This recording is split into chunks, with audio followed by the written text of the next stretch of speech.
Hello， 大家好，又来拆365的盲盒啦！先来看两只最轻的，112克。第一只开心小兔，它的发绳还是珠光的，就是耳朵可能有点任性，扎不起来。乱打盒的是这只小伙伴。第二只114克，在重量上没有太大差距。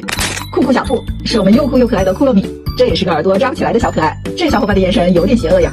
第三只127克，多多小兔是我最有缘分的布丁狗，原来扎起了耳朵上还能躲上一只小猫咪。第4盒的重量到了140克，明显要比前3盒重很多。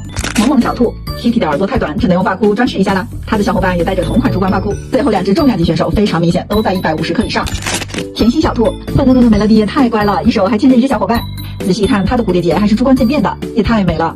最后一只153克，电影小兔是我们超级软糯的狗哥，这耳朵绑起来都变成了爱你的模样，你们看出来了吗？又是超有爱的一天。